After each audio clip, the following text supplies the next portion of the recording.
श्री गणेशाय नमः। श्री गुरुभ्यो नमः। श्री परमात्मने नमः। श्री राधा कृष्णाभ्यां नमः। नारायण हरि नारायण हरि नारायण हरि। जय श्री कृष्ण।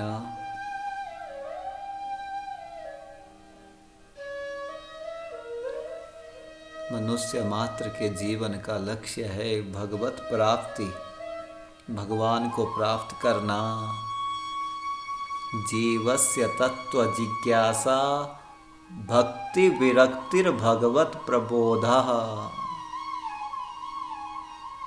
पूज्य सद्गुरुदेव भगवान के वचनानुसार आजीविका है जीवन के लिए, और जीवन है जीवन धन जगदीश्वर की प्राप्ति के लिए। मनुष्य मात्र को अपने जीवन में यह संकल्प करना चाहिए कि इसी जन्म में, इसी जीवन में मैं भगवान को प्राप्त करके रहूँगा, और भगवान से यह प्रार्थना करनी चाहिए कि मुझसे तो यह संभव नहीं हो पाएगा, परंतु आपके ही बल से यह संभव हो सकता है। इसलिए हे नाथ, हे मेरे नाथ, कृपा करो। अब प्रश्न यह भी है कि उस परमेश्वर की प्राप्ति कैसे हो, किस मार्ग का चयन किया जाए और किस रूप में उसकी प्राप्ति हो।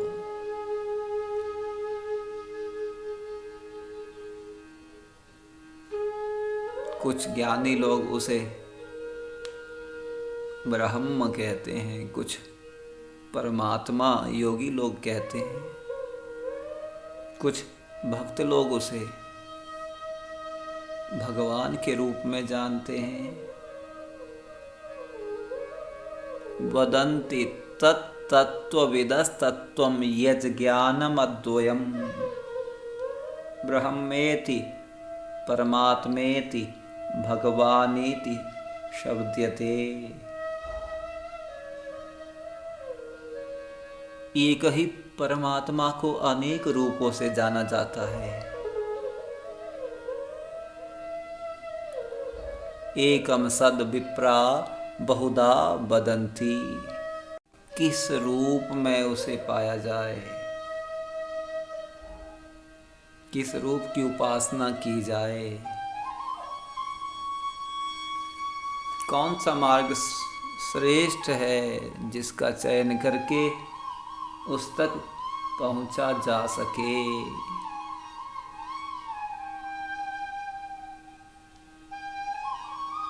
स्मृतियां ये कहती हैं कि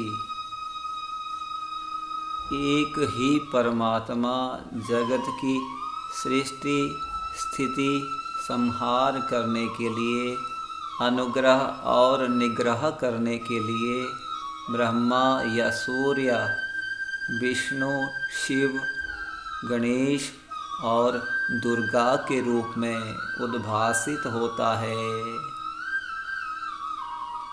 सृष्टि की रचना करने के लिए ब्रह्मा जी के रूप में, पालन करने के लिए भगवान विष्णु के रूप में, संहार करने के लिए भगवान शिव के रूप में, और अनुग्रह करने के लिए गणपति जी के रूप में, निग्रह करने के लिए भगवती जगदम्बा दुर्गा शक्ति के रूप में एक ही परमात्मा इन सब रूपों में ख्यापित होता है, उद्भासित होता है।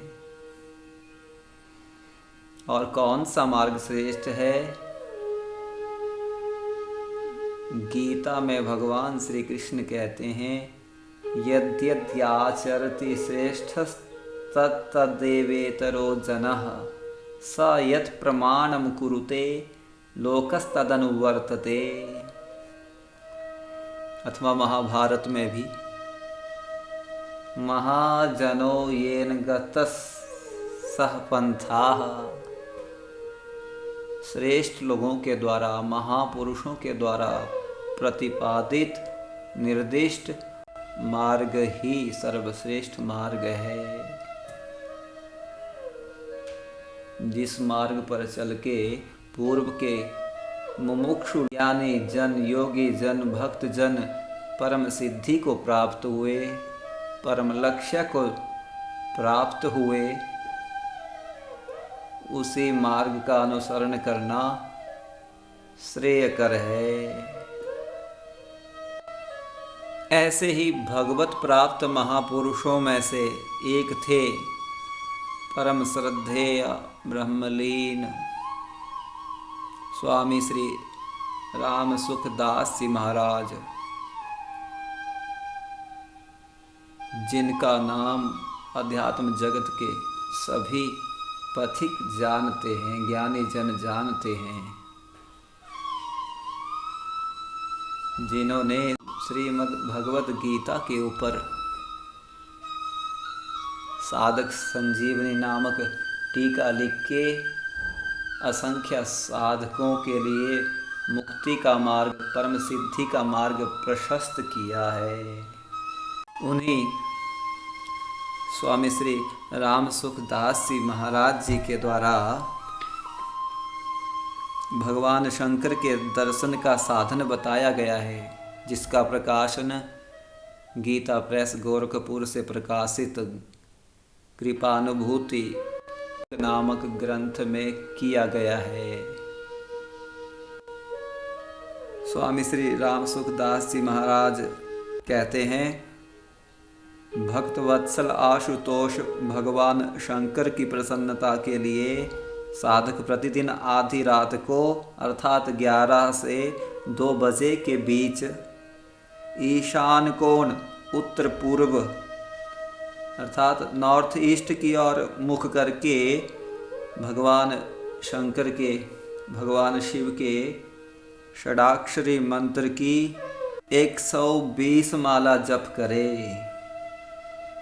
यदि गंगा जी का तट हो तो अपने चरण उनके बहते हुए जल में डालकर जप करना अधिक उत्तम है। इस तरह 6 मास करने से भगवान शंकर प्रसन्न हो जाते हैं और साधक को दर्शन, मुक्ति, ज्ञान दे देते हैं। ब्रह्मलीन श्रद्धेय स्वामी श्री राम सुखदास जी महाराज के ये वचन हैं। मेरा ये विचार है कि किसी योग्य गुरु से भगवान शिव के षडाक्षरी मंत्र की दीक्षा प्राप्त करके फिर इस अनुष्ठान में प्रवृत्त हुआ जाए, जिससे निश्चय ही सिद्धि की प्राप्ति हो। जय श्री कृष्ण।